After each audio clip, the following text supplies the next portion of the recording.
Hello, I'm Meg, and I'm going to show you how to archive your class from Haiku and create a new class so that we're ready to go for next year, maintaining all of your content. So we're basically going to be doing two things simultaneously. We're going to be taking the class that you used all year this year, archiving it, kind of getting it out of the way, and then we're going to create a new, fresh copy of that class that wipes out all your rosters and your current students' information, and we can use that next year. So at the beginning of next year, all we'll have to do is add your rosters to it, and you'll be good to go with all your old content.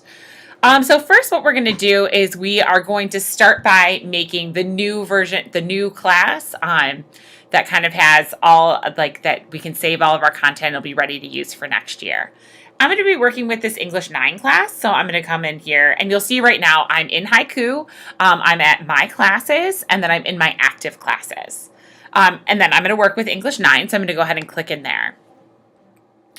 So first what I'm going to do is you'll see all my stuff is ready to go here, and I want to maintain all of the content blocks and videos and all that kind of stuff that I've already put on here for next year.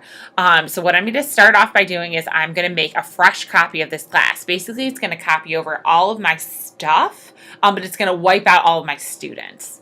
So to do that, I'm going to go to Manage Class, and then I'm going to go to Save Class As. Now from here you get two options. You can save it as a template or you can save it as a new class. If you're saving it as a template, basically you're saying is your class is done. This is the template that you're always going to go back to year after year after year after year. And all the content is going to stay the same as it is right now. So if you're not going to add anything to your class again next year, then you can go ahead and save it as a template. If your class is more of a work in progress and you've added a bunch of stuff this year that you want to maintain for next year, but next year you'll probably add more stuff, you're better off just creating a new class, and then we can just create a new class again next year after you have like the latest version of everything in there. Either one is fine. Just make sure you remember which one you did, because I will ask you at the beginning of next year when we're setting up your class. I'll ask you if you created a template or if you created a new class, and that just helps us do the setup on the back end.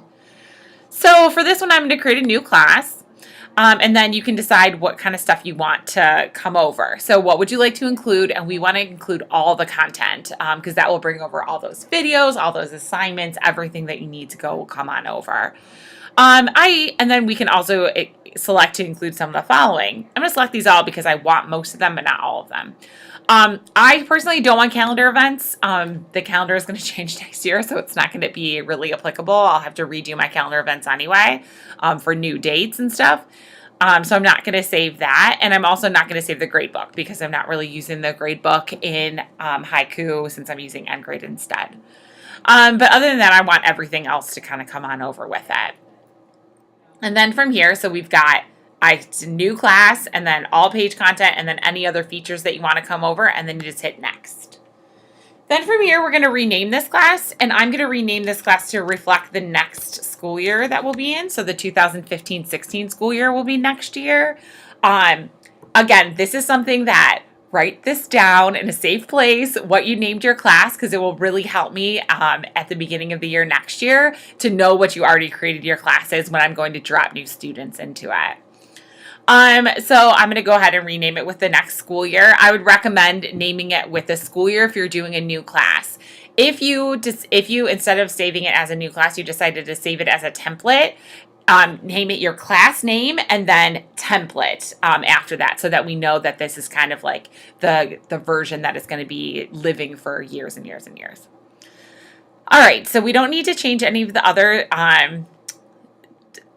boxes here. They can all stay the same. You'll see that this used to say English 9. As I changed the date, it changed the URL. That's perfect. We can change the short summary, but it's really not necessary to do so. We can go ahead and keep this year as 14-15 because I'm going to be searching. We'll be searching for it by the title of the class anyway, so we can move that year next year. Go ahead and press finish from here.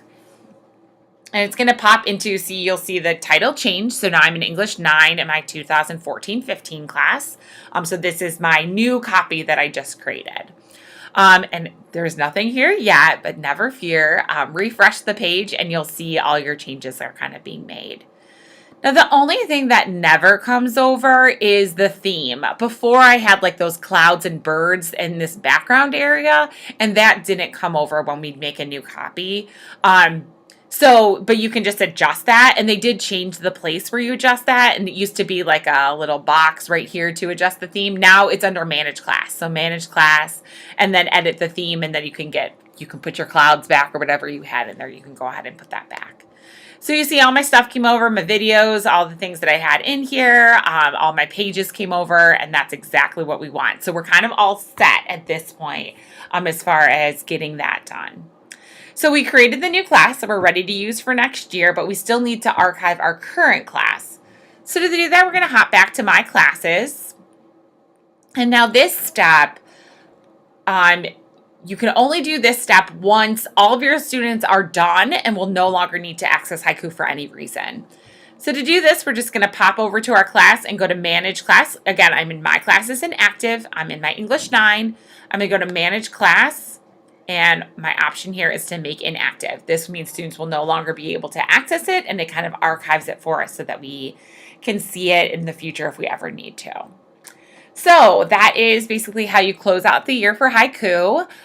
So you're going to save a copy and then make sure you remember the title of that and then make your class inactive, and then you're good for the end of the year for Haiku. As always, if you have any other questions, please feel free to email me at msomerville@euclidschools.org. Have a great summer.